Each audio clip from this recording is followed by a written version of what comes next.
Bienvenidos al Cafil, les damos la bienvenida y hoy vamos a analizar la película El viaje de Chihiro. Es una película muy interesante y espero que puedan ustedes también verla y darnos un comentario sobre qué opinan de la película. Y es muy importante porque nos invita a reflexionar sobre cómo el texto mismo puede inducirnos a diferentes contextos, como una niña huérfana que se queda sin padres en un mundo capitalista que representa el hotel, y que se va manifestando de diferentes formas con personajes que son dioses, o podríamos decirle adultos, que van al sauna a limpiarse como un sinónimo de purificación, donde Chihiro pierde su autenticidad, que es su nombre, y va encontrándose a sí misma a lo largo del viaje. Chihiro es una película muy curiosa porque nos invita a introducirnos al pensamiento de los dioses japoneses, y esto puede llevarnos a pensar muchas veces que las situaciones de la vida tienen siempre que estar relacionadas con lo social, pero a nivel psicológico podemos ver que Chihiro nos podría hablar de una conciencia de inocencia en un mundo perverso, en un mundo que se deja llevar por el oro, y que los habitantes de buscan sobrevivir y trabajar para que, con el miedo de la amenaza de la dueña, para que no los convierta en cerdos o en otras cosas que ella quisiera. La dueña del hotel representa a la imagen del capitalismo. Esta imagen puede ser tomada muchas veces de forma negativa, debido a que siempre está en la condición de darle trabajo a los demás, porque ella menciona que mi condena es que si alguien me pide trabajo, yo se lo doy. Y esto es muy curioso porque en el capitalismo todas las personas se inician en la búsqueda de trabajo o de dinero para sobrevivir en un mundo indiferente, en un mundo que aparece como un mundo sin sentido. En el caso de la película Chihiro, este mundo sin sentido, este mundo absurdo, tiende a representarse con el olvido de la conciencia de esta misma, y hace que pierda su identidad con el nombre de Zen. Y en el paso de la película ella sigue siendo noble, esta conciencia inocente prevalece en nosotros y entrega un sello que la dueña misma le entregó, y este sello representa algo muy interesante que podría ser la conexión entre lo que no tiene el capitalismo, pero sí el socialismo, que es el amor, el compartir el bienestar por el otro. Y esto se puede ver cuando Chihiro se siente más cómoda con la hermana gemela de la dueña. Al final la película acaba donde sale del túnel con sus padres, y puede representar que fue un sueño, una imaginación, o puede representar también que Chihiro había muerto una vez subido al tren y que todo lo demás había sido una imaginación suya.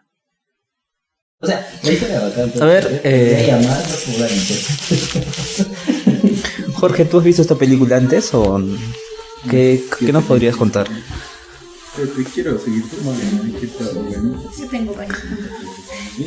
Es muy interesante la película. Compañera, ¿cómo te llamas? Jordani. Jordalí. ¿Qué te pareció la película? ¿Y qué puedes reflexionar sobre esa película? Bueno, inicialmente entendía muy bien porque era un mundo muy complicado. Tenías que tener mucha imaginación para poder entender, y sobre todo el personaje principal. Pero luego ya entrando en el mundo de la magia, de los misterios, no es tan diferente, podría decir, a nuestro mundo, porque vimos que muy aparte de que en ese mundo donde se podría decir el gobierno, o el que tenía el poder, mejor dicho, era la Yubaba, la bruja, la bruja también Yubaba, pero ella era la que controlaba, o sea, a todas las personas, a su gobernado. Y se vio también que ella tenía una gran ambición de muchas cosas, de que todos lo obedecieran, de oro, de plata.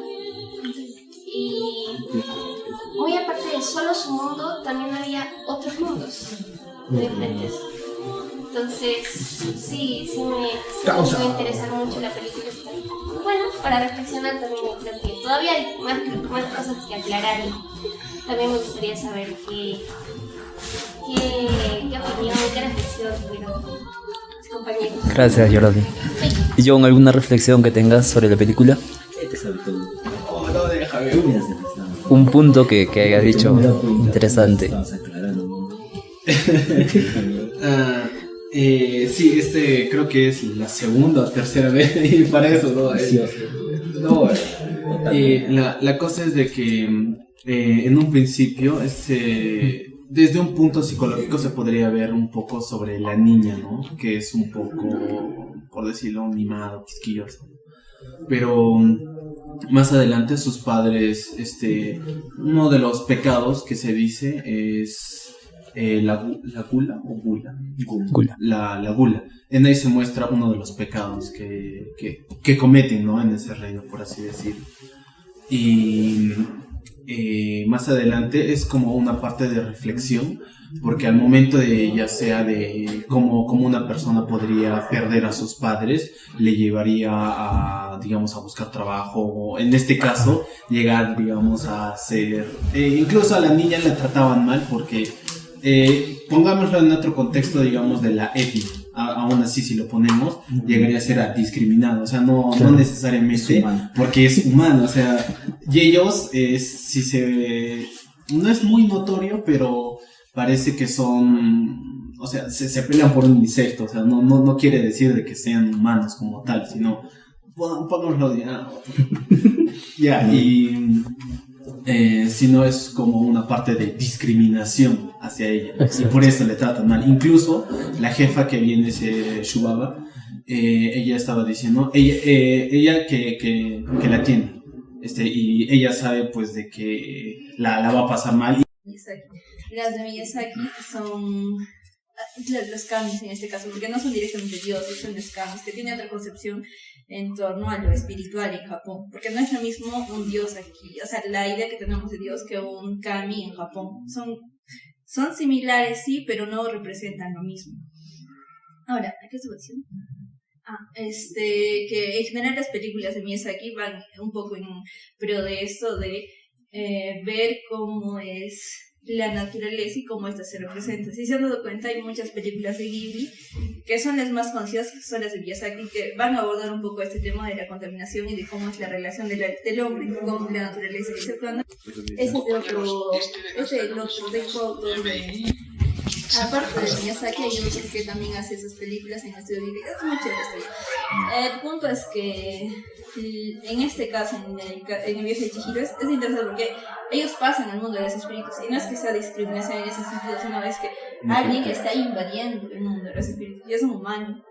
Por eso es que cuando Chihiro entra, todos se dan cuenta que es humano, porque no es un espíritu, no es un dios, no es un ente que pertenezca directamente ahí. Es como si nosotros de la nada viéramos sin cara y digamos, ¿qué hace este ser, este personaje aquí? Entonces es justo eso, o sea, no es como que sea discriminación, sino que no pertenece directamente en ese mundo. Y sería habilitado la entrada justo porque pasan por esta puerta Tori. Ahora es curioso que a la entrada, por ejemplo, nosotros vemos que entran por un túnel, ellos salen y son 3 puertas. Son 3 túneles diferentes, pero están en una recepción. Pero cuando salen no están solo pasan por un solo túnel. O sea, es como que ellos están entrando, pero no pueden volver. Y si se dan cuenta es como que hay distintas entradas, porque no es solo ellos quienes estaban o quienes entran en ese momento, sino que probablemente son otros espíritus y por eso es que hay muchas puertas. Ahora, otra referencia por decir es lo que medio se desliza hace rato es lo del viento. Es curioso porque antes de entrar al túnel, Chihiro dice, ve el viento y ves como el viento va jalando hacia adentro. Ellos medio entran sin darse cuenta de esto y cuando están adentro el viento les sigue jalando y es medio una constante durante toda la película. hay muchas veces en las que Chihiro está caminando, está haciendo algo. Cuando está fuera de este centro de baños, es cuando pasa el viento y medio la guía a un lugar. Incluso Haku, si más no me equivoco, medio seguía un poco también por el viento. Lo del túnel también, las otras entradas de puente. Es que sí, no sé. Es que sí no se me va. No sé qué. Ya, pero, o sea, fuera del contexto. Creo que es el contexto más general que puedo dar sobre la película, sobre los cambios y cómo eso.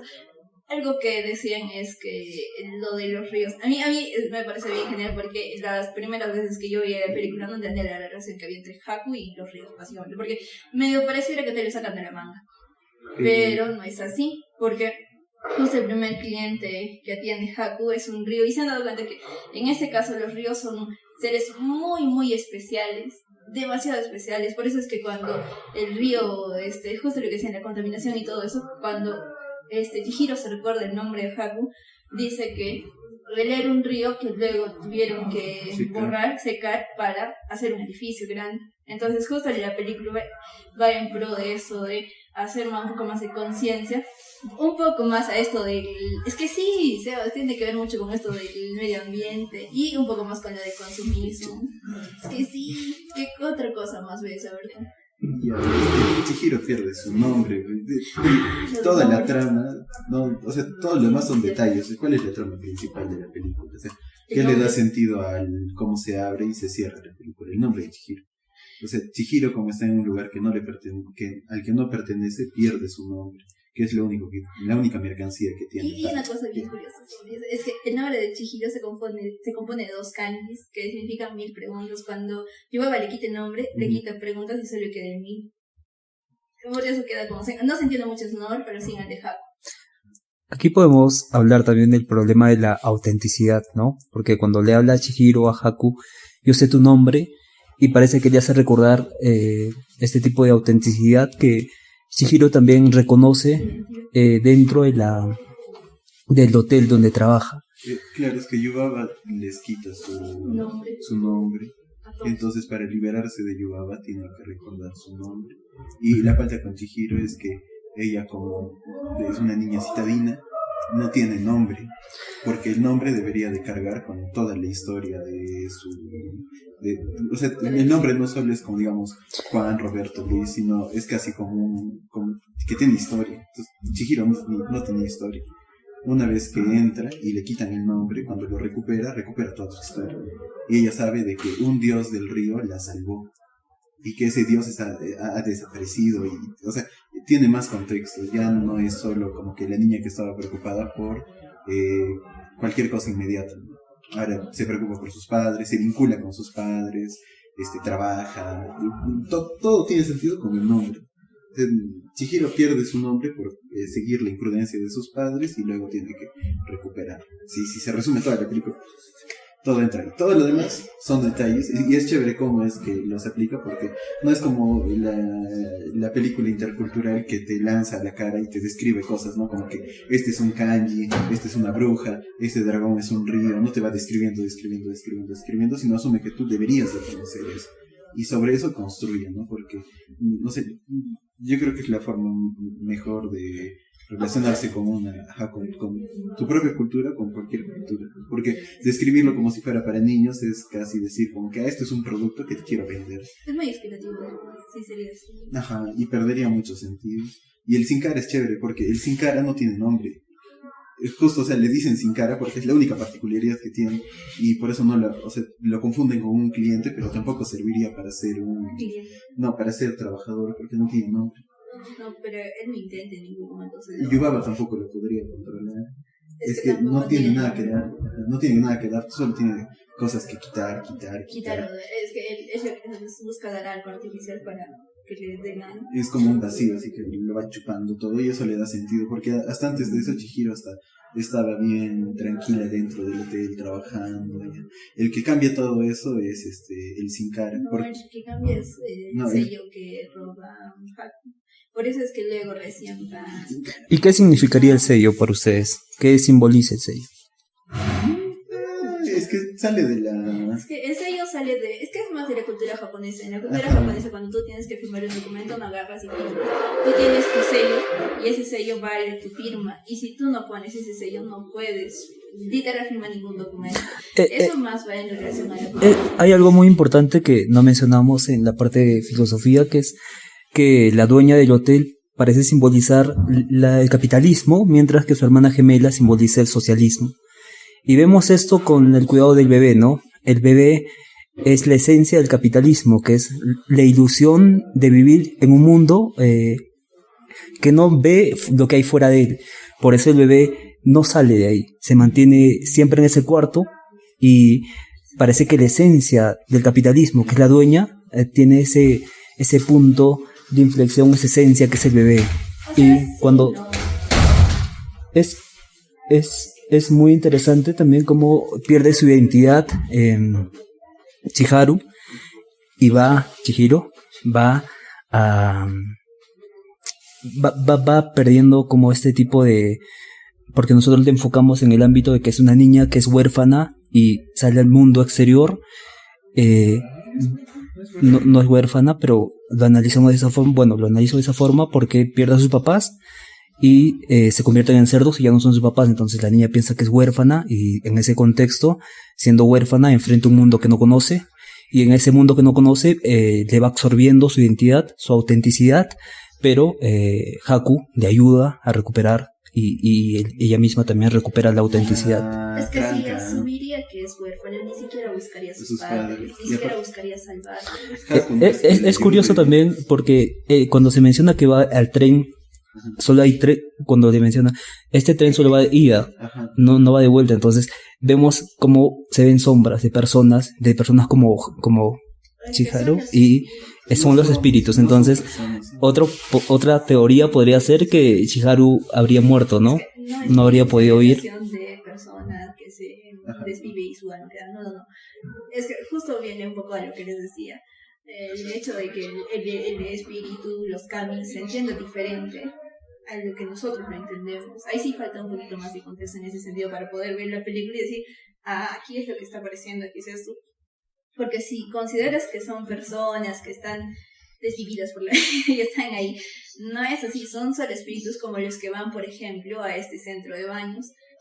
Son espíritus que están ahí, que no todos, y repito, en Japón, en la cultura japonesa no te dice que todos los espíritus tienen el mismo nivel. Hay distintos, como los ríos que son más poderosos, que son más venerados, como hay otros que no tanto. Entonces, en ese sentido, no es como que todos estén a la par, estén al igual, por decirlo así.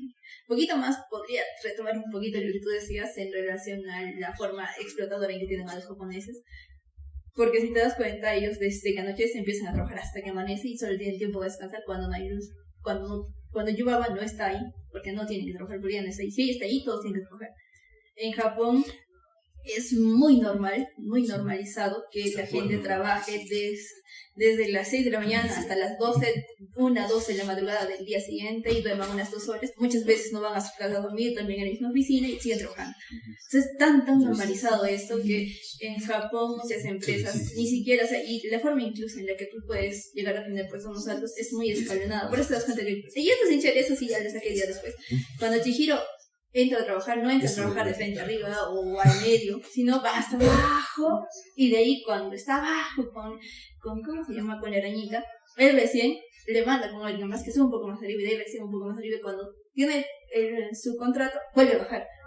Y es como que otra vez tiene que otra vez subir, y en Japón es así, no es que tú llegues a ascender por tus habilidades, sino por el tiempo en que trabajas.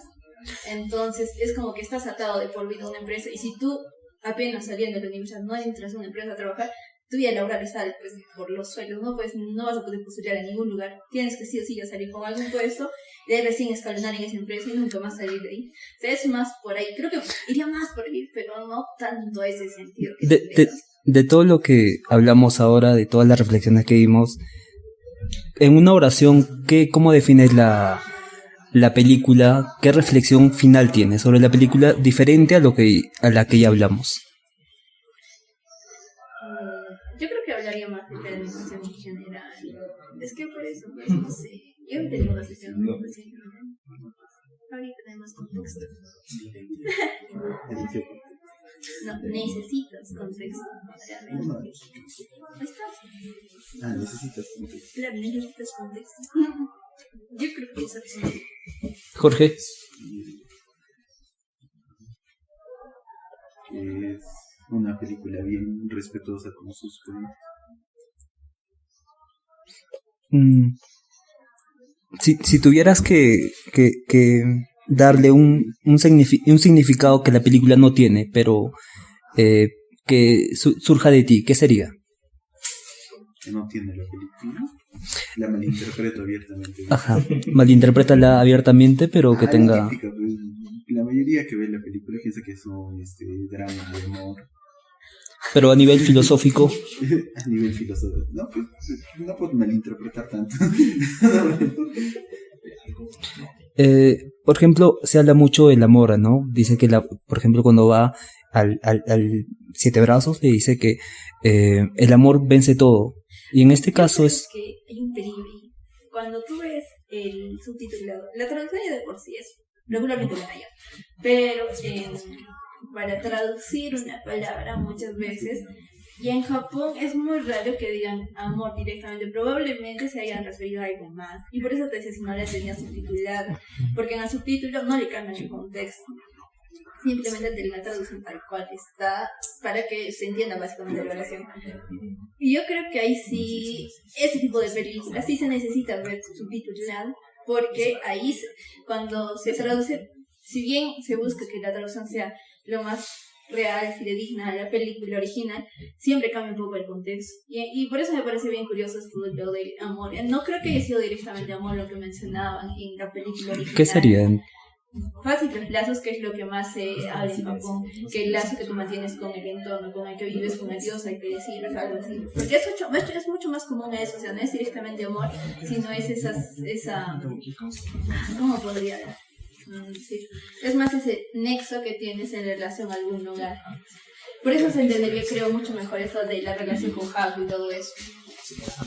Gracias por participar a todos y nos vemos el siguiente viernes.